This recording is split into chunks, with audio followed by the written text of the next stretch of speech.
अगर तो आप कतर के अंदर जॉब ढूँढने जा रहे हो या फिर आप कतर के अंदर ऑलरेडी हो और या फिर आपके किसी हस्बैंड की, किसी वाइफ़ की जॉब लगी है और आपका फ्यूचर प्लान ये है कि आप आगे जाकर ये एक मेथड अप्लाई करना चाहते हो ताकि आपको नौकरी वहाँ पे मिल सके।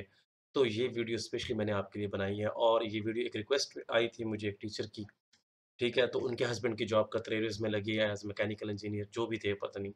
बट ये है कि वो वहाँ जॉब ढूँढने जा रही हैं, तो ताकि वो वहाँ पे सर्च भी कर सकें। ये पूरी सीरीज़ है, मैंने इसमें कुछ पॉइंट्स मैंने 7 पॉइंट मेंशन किए हैं। इन पॉइंट्स के साथ आपको यकीनी ये सैटिस्फैक्शन मिल जाएगी कि आपको नौकरी मिल सकती है या नहीं और कैसे मिलेगी, किन-किन चीज़ों को आपने फ़ॉलो करना है। ये थोड़ी लंबी वीडियो है, आपने शुरू से लेकर एंड तक देखनी है। अब अगर आप आउट ऑफ कंट्री जा रहे हैं, अगर आप ये वीडियो पूरी नहीं देखेंगे, तो आप अपना नुकसान करेंगे। ऐसे ही वीडियोज़ को स्किप मत किया करें, पूरी वीडियो देखा करें ताकि आपको उसकी अंडरस्टैंडिंग भी पूरी हो सके। इस वीडियो के बाद आपको किसी दूसरी वीडियो की ज़रूरत नहीं पड़ेगी कतर के मामले में, फिर मैं दुबई के ऊपर भी बनाऊँगा। तो मेरा नाम है शान और आप देख रहे हैं जॉब्स एडवाइज़र चैनल।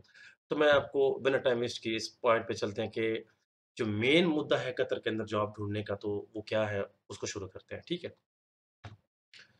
अब मैंने ये कुछ चीज़ें मैंने लिख दी हैं बेसिकली तौर पे ताकि ये कुछ लोग उसको रीड भी कर सकें बट मैं हिंदी और उर्दू ही बोलूँगा। इसके अलावा जो है ना कोई दूसरी लैंग्वेज मैं अपने चैनल पे यूज़ नहीं करूँगा बट ये है कि इंग्लिश मैंने वैसे ही लिख दी है, तो ख़ैर नहीं है। तो आपको मेन पॉइंट बता देता हूँ कि जो पहला पॉइंट वो ये है, इसके अंदर मैं आपको प्रो एंड द कॉन्स भी बताऊँगा कि इसमें नुकसान क्या है और फ़ायदा क्या है, दोनों चीज़ें बताऊँगा आपको।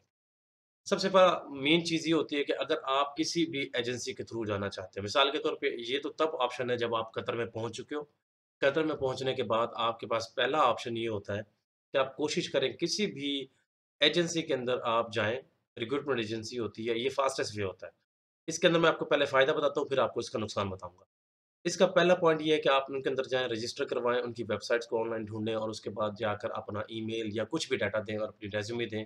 यहाँ तक कि बहुत सारी एजेंसीज़ होती हैं, बगैर किसी पैसे के, आपके बगैर किसी फ़ीस के आपकी नौकरी लगवा कर दे सकते हैं, लेकिन उसके बाद वो आपसे पेमेंट लेते हैं। जब आपकी जॉब लग जाती है, तब वो आपसे पेमेंट लेते हैं। लेकिन एडवांस में वो कुछ नहीं लेते। अगर वो एडवांस में कुछ आपसे माँग रहे हैं, तो डेफ़िनिटली वो फ्रॉड है और वो आपसे कुछ भी नहीं करवाना चाह रहे और डेफ़िनिटली वो लोग आपसे धोखा भी कर सकते हैं। अब इसका नुकसान क्या है? मोस्टली लोग धोखा खा जाते हैं। उसमें से 100 में से तकरीबन 70 से 60% लोग वहाँ पर फ्रॉड करते हैं। मिसाल के तौर पे छोटी-छोटी कंपनीज़ होती हैं, नए बंदे को पता होता नहीं है और वो एजेंसीज़ के अंदर जाते हैं, वहाँ पर लोगों को फ्रॉड होता है। फ्रॉड किन सेंस में होता है? आपसे रेज़्यूमे की चार्ज ले लिए जाएँगे, आपसे मतलब शॉर्ट इंटरव्यू लेकर आपसे ऐसे इंट्रोडक्शन के और प्रेज़ेंटेशन के आपको थोड़ा-सा गाइड करने के पैसे ले लिए जाएँगे। कुछ पेपरों पे आपसे साइन करवा लेंगे, उन पेपरों पे साइन करवाएँगे जिस पेपर के ऊपर आपका मिसाल के तौर पे कोई भी ऐसा अमल-दरामद नहीं होगा। मिसाल के तौर पे आप ये देख लें कि आपको ये फ़ील होगा कि आपके साथ ऑलरेडी धोखा हो चुका है बट आपको महसूस नहीं होगा। एनीवे तो ये एक फर्स्ट मेथड है आपका वहाँ पे नौकरी ढूँढने का। अब ये नहीं है कि आपने पहला पॉइंट सुना और आप चले गए। आगे 7 पॉइंट हैं, आपने 7 पॉइंट पूरे सुनने हैं और इसके अंदर मैं आपको आज़ाद वीज़े का भी बताऊँगा कि आज़ाद वीज़ा क्या चीज़ होती है और ये किस तरह से लोग लेते हैं और उसके अलावा ये एंड में बोनस पॉइंट बताऊँगा आपको। अब सेकंड इसका पॉइंट क्या है वो मैं आपको बता देता हूँ, वेट। अब इसमें सेकंड पॉइंट ये है कि जो लोग एजेंसीज़ के थ्रू नहीं करना चाहते, उनके लिए ये अपॉर्च्युनिटी होती है कि वो लोग रिक्रूटमेंट एजेंसी को छोड़ के वो ऑनलाइन वेबसाइट्स को फ़ॉलो करते हैं। अब जैसे कि इंडीड, ठीक है? और उसके बाद कतर लिविंग जो सबसे बेस्ट वेबसाइट है कतर की, ये ऐसी वेबसाइट है जहाँ पर आपको ऑथेंटिक जॉब्स मिल सकती हैं ढूँढने के लिए। अच्छा, इन सब को ढूँढने से पहले इनका एक एक और मुद्दा होता है ना कि आप ये सब जब जॉब्स ढूँढ रहे होते हो, इनके अंदर बहुत सारे पॉइंट्स को कंक्लूड करना पड़ता है। अब मिसाल के तौर पे आपको आपने फर्स्ट मेथड ट्राई किया, फिर आपको ये सेकंड मेथड ट्राई करना है, डेफ़िनिटली आपने नौकरी ढूँढनी है, तो ये आपको सारे मेथड्स अप्लाई करने पड़ते हैं। अब इस दूसरे मेथड के अंदर आपको क्या होता है, आपको इंडीड वेबसाइट पे आपने अप्लाई करना है, कतर लिविंग वेबसाइट पे आपने अप्लाई करना है, ठीक है? इनकी मैं लिंक डिस्क्रिप्शन में डाल दूँगा अगर मुझे याद रहा तो, वरना आप गूगल पे सर्च भी कर सकते हो। अब बेसिकली तौर पे जब इनके आप ऊपर अप्लाई करोगे, डेफ़िनिटली आपकी जो रिज़्यूमे होगी वो हाइली प्रोफ़ेशनल होनी चाहिए। मिसाल के तौर पे 1 पेज और मैक्सिमम 2 पेज से अबव ना हो और उसके बाद आपके पास रेफ़रेंस भी अच्छा होना चाहिए। ये जब आप पूरे 7 पॉइंट समझ लेंगे तब आपको फर्स्ट पॉइंट भी समझ आ जाएगा और लास्ट पॉइंट भी समझ आ जाएगा।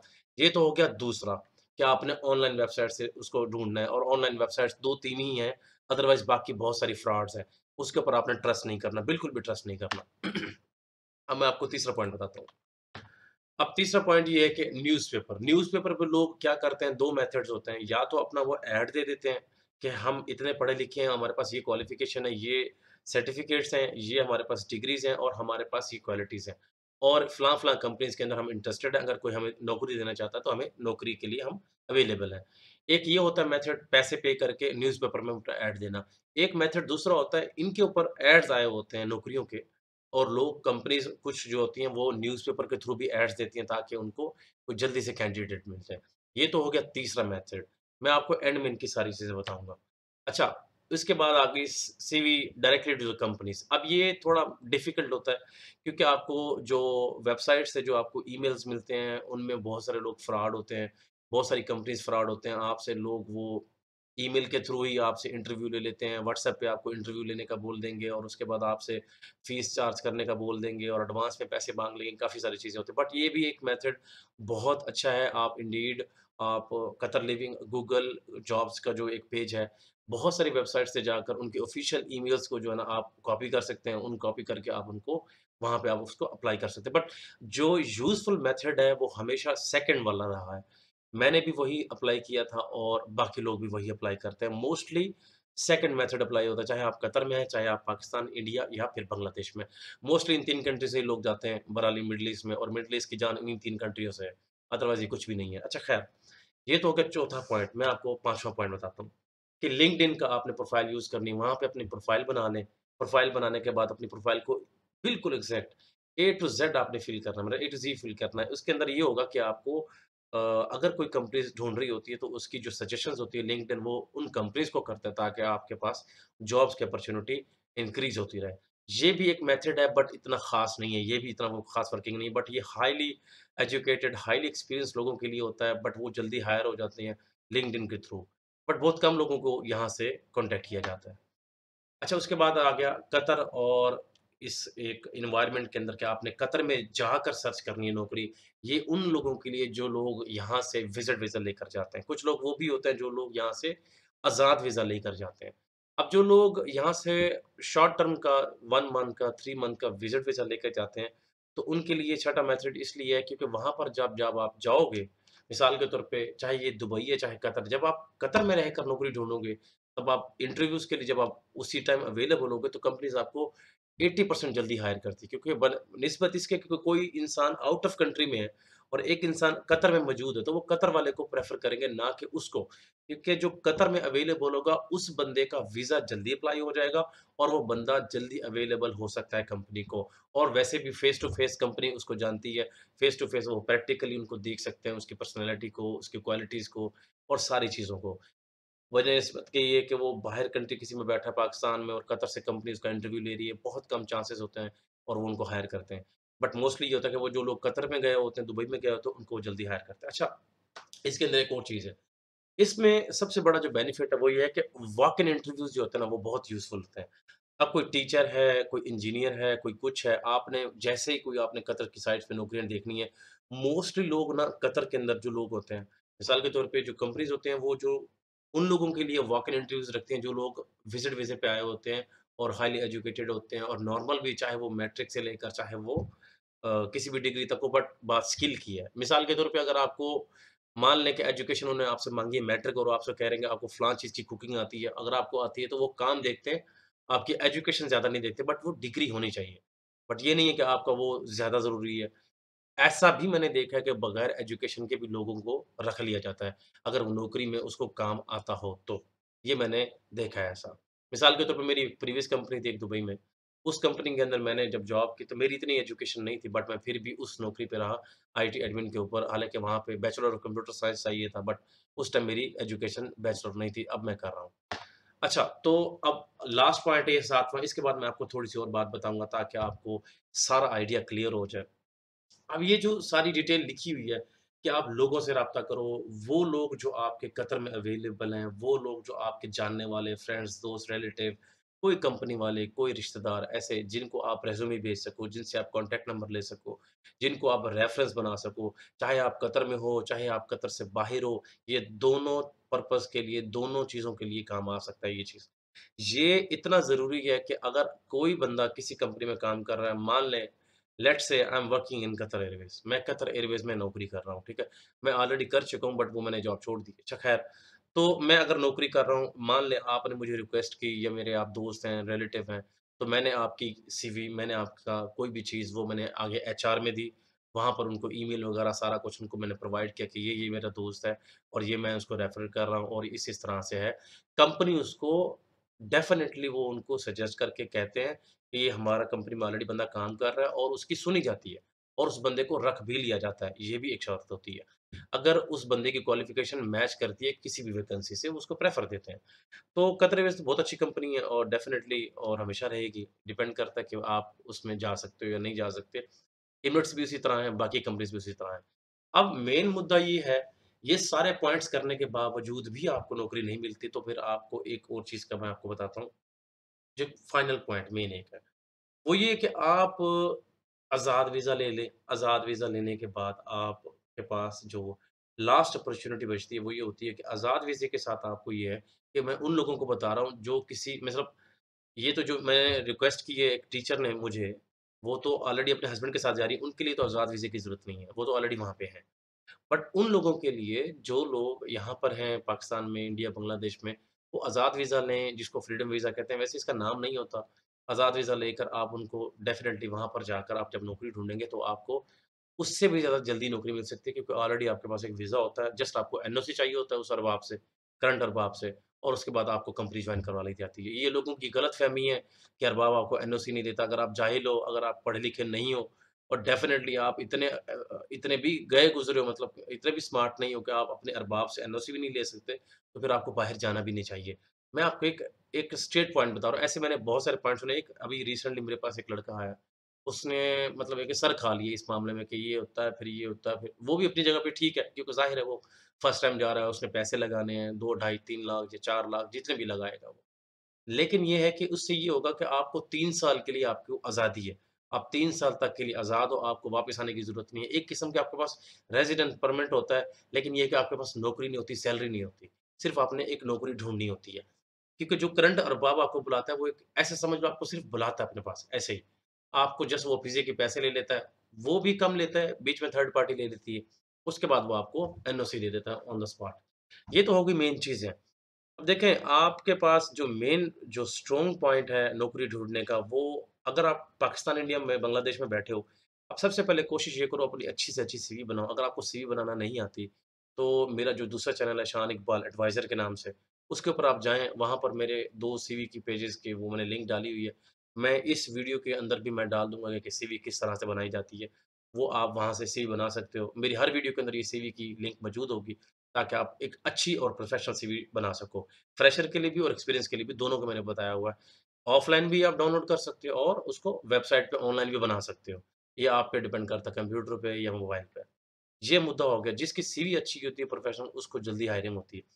एक चीज़ याद रखिए, मैं कुछ चीज़ों के सवालों के जवाब आपको दे देता हूँ कि कुछ लोग मुझसे उस चैनल पे पूछते हैं, डेफ़िनिटली मैंने ये चैनल सिर्फ़ जॉब्स के लिए बनाया है।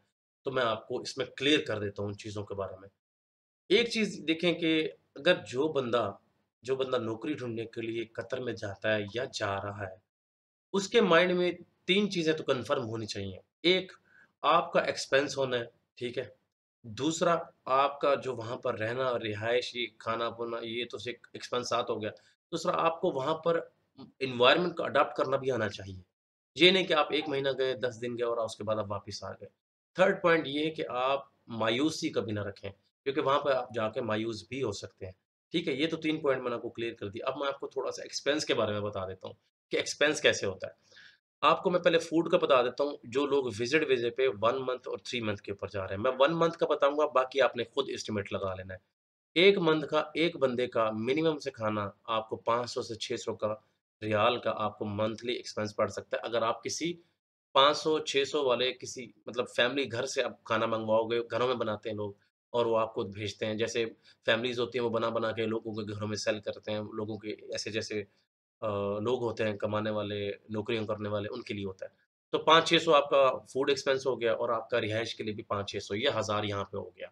उसके बाद आपका 200-300 आपका ये देख लें कि आपका घूमना-फिरना, 200-300 सिर्फ़ घूमने-फिरने की बात हो क्योंकि आपने डेफ़िनिटली घूमना है।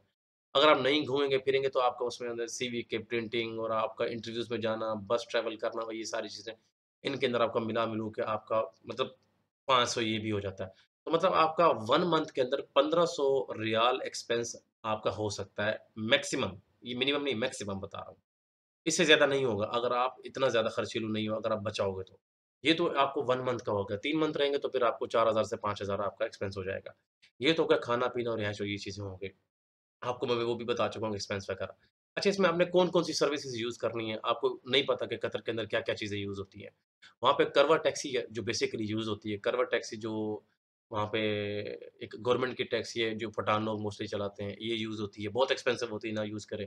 उबर बहुत एक्सपेंसिव है बट करवा से सस्ती है, वो आप यूज़ कर सकते हैं। लेकिन इससे भी ज़्यादा सस्ती इस टाइम मेट्रो है, वो आप यूज़ कर सकते हैं। मेट्रो के अलावा बसेज़ होती हैं करवा की, वो उससे भी ज़्यादा सस्ती हैं। तो ये दोनों आपके पास ऑप्शंस हैं, मैं आपको सजेस्ट करूँगा आप करवा बस यूज़ करें, कार नहीं। या फिर आप मेट्रो यूज़ करें जहाँ-जहाँ पर आपने जाना है। कतर बहुत छोटा-सा है, मोस्टली लोग दोहा में जाते हैं, ठीक है? और मोस्टली लोग किस एरिया में रहते हैं, पुराना जो एयरपोर्ट एरिया है, ओल्ड एयरपोर्ट 1 जो ओल्ड एयरपोर्ट 1 एरिया है, उसमें रहते हैं, ठीक है? और वहाँ पे आप वहाँ पर जाकर रहें, जैसे कतर एयरवेज़ टावर 3 और इसके आस-पास जो बिल्डिंग्स हैं, कतर एयरवेज़ की जो अकोमोडेशंस हैं, वो इनके आस-पास जो हैं, वहाँ पर मुशरिब हो गया, यहाँ पर लोग रहते हैं और यहाँ पर रिहाइश थोड़ी सस्ती है और मिनिमम मिल जाती है आपको और अगर आपने अच्छे माहौल में रहना है, तो फिर आप मतलब ये है कि आप उसके अंदर मुशरिब डाउनटाउन में चले जाएँ, इस एरिया में, वहाँ पे थोड़ा एक्सपेंसिव मिलता है बट ओल्ड एयरपोर्ट वाली साइड पे आपको सस्ता मिल जाता है। तो ये कुछ चीज़ें हैं और रही बात फैमिलीज़ के अंदर अगर जो बंदा कपल्स जा रहे हैं तो उनको 3000 से 4000 रियाल तक का एक फ्लैट मिल सकता है। एक कमरा उसके अंदर होगा, एक छोटा-सा हॉल होगा, उसके अंदर उसको अटैच वॉशरूम और अटैच उसको किचन भी मिल सकता है। ये 3 से 4000 रियाल की बात कर रहा हूँ। और जिस इंसान की सैलरी 7500 है, मिसाल के तौर पे जिस लड़की ने मुझे ये रिक्वेस्ट की वीडियो के ऊपर कि भई ये बनाओ आप, उसके हस्बैंड की सैलरी 7500 है। अब उस 7500 में वो खुद भी रहेगी, वो बंदा भी रहेगा। तो इसमें वो दोनों नहीं रह सकते कभी भी। क्यों? क्योंकि वो रह तो सकते हैं, लेकिन सेविंग के लिहाज़ से कहें तो सेव नहीं हो सकते पैसे। क्योंकि इसमें सारा आपका 3 से 4000 तो अकोमोडेशन में गया। क्योंकि जब 7500 कतर एयरवेज़ उनको पे करेगी तो उसमें से वो अकोमोडेशन के पैसे भी काट लेंगे 1500 से 2000 आई थिंक सो मिनिमम भी काटे तो 2000 प्लस काटेंगे वो। तो बाकी तो उनके पास बच के 5 से साढ़े 4000 मिसाल के तौर पे। उसमें उनका एक्सपेंस है खाने का, वो 1500 से 2000 वो खा जाएँगे। उसके बाद इस तरह से उन्होंने गाड़ी ले लेनी है, फिर उसके बाद लाइसेंस लेना है, ये सारा पैसे सेव नहीं होते। अब उनकी वाइफ़ ये टीचर्स की जॉब ढूँढेंगी स्कूल्स के अंदर, प्राइवेट स्कूल्स के अंदर, वो बहुत जल्दी मिल जाती है। मैं आपको एक ऑनेस्टली बात बता रहा हूँ, मोस्टली वहाँ पर इंडियंस हैं, तो डेफ़िनिटली इंडियंस और प्रेफ़र करते हैं और ये बात सच है, कुछ छुपाने की बात नहीं है। अब इसमें ये नहीं है कोई रेसिस्ट मैं कर रहा हूँ, कोई बात ऐसी कोई नहीं। We love Indians, we love Bangladeshi, we love Pakistani, we are same. But बात ये है कि इंडियन बंदा इंडियन को प्रेफ़र करता है और अगर देखें पाकिस्तानी बंदा वो पाकिस्तानी को प्रेफ़र करेगा। लेकिन ये है कि ऐसे भी लोग हैं इंडियंस, जो लोग काबिल लोगों को प्रेफ़र करते हैं, मिसाल के तौर पे जिसके अंदर टैलेंट है और जिसके अंदर टैलेंट नहीं है, उसको नहीं करते। तो ये चीज़ है। मोस्टली लोग केरला के वहाँ पे रहते हैं, ठीक है? और केरला वाले लोग आपस में बहुत इख़लाक़ और आपस में बहुत एक-दूसरे को सपोर्ट करते हैं। बट ऐसे बांग्लादेशी और ऐसे पाकिस्तानी नहीं है। क्यों? मुझे उनका एक स्टाइल बहुत पसंद है, वो यही है कि वो आपस में एक-दूसरे को सपोर्ट करते हैं। लेकिन ये ऐसा माहौल नहीं रखते। ख़ैर एनीवे अल्लाह पाक इनको हिदायत दे। सो ये मेरी एक वीडियो थी इसके ऊपर पूरी। अब मैं नेक्स्ट वीडियो बनाऊँगा जो कतर एयरवेज़ के अंदर जो शॉप सुपरवाइज़र की पोज़ीशन होती है, वो क्या पोज़ीशन होती है, उसकी क्या सैलरी होती है, उसका क्या लिविंग स्टाइल है और क्या किस तरह से। और आपको एक आखिरी चीज़ बताना चाहूँगा कि लास्ट चीज़ वो ये कि यहाँ का लिविंग स्टाइल कैसा है? वो लिविंग स्टाइल ये है कि बस इतना कोई ख़ास घूमने-फिरने की जगह है नहीं। सिनेमाज़ वगैरह हैं, मॉल्स हैं, बट ठीक है एक अ, कॉर्निश एरिया है जहाँ पर जैसे दुबई स्टाइल टाइप की बिल्डिंग्स हैं थोड़ी-थोड़ी, ठीक है? और उसके बाद बस और कुछ नहीं है, वो ख़ास नहीं है कतर के अंदर। बाकी ये है कि सेविंग आपकी बहुत अच्छी हो सकती है दुबई से ज़्यादा। So I wish you all the best all of you guys आप जो भी देख रहे हैं। आई होप कि आपको वहाँ जल्दी नौकरी मिल जाए और कोई सवाल, कोई क्वेश्चन्स हो आपका, तो आपने मुझे कमेंट्स करना, मैं आपको उसका रिप्लाई करूँगा। अगर कोई चीज़ आपकी रह गई है इस वीडियो के अंदर, डेफ़िनिटली आपने मुझसे पूछना, मैं आपको उसके बारे में बताऊँगा। याद रहे कि अगर आप 1 मंथ के अंदर नौकरी नहीं ढूँढ सकते, आप दोबारा जाएँ, उससे अगले दोबारा जाएँ, बट प्रिपेयर रहना चाहिए माइंड से। ये नहीं कि आपने 1 मंथ में जाना है और आपकी नौकरी मिल जाएगी, बहुत हाई कॉम्पिटिशन है, बट कतर में जल्दी नौकरी मिल जाएगी, बजाय निस्बत के दुबई के। अगर आप कतर में जाओगे, अभी हायरिंग बहुत जल्दी हो रही है। सो गुड लक एंड आपने इस चैनल को सब्सक्राइब करना है और आपने बिल्कुल भी टेंशन नहीं लेनी इस मामले में कि आपकी नौकरी नहीं लगेगी। सो डोंट वरी, इंशाअल्लाह ताला you will find the job. My prayers are with you, my wishes are with you. Don't forget to subscribe my channel and like this video. ये दूसरों के साथ भी शेयर करें और press the bell icon, don't forget to subscribe. Bye bye and take care.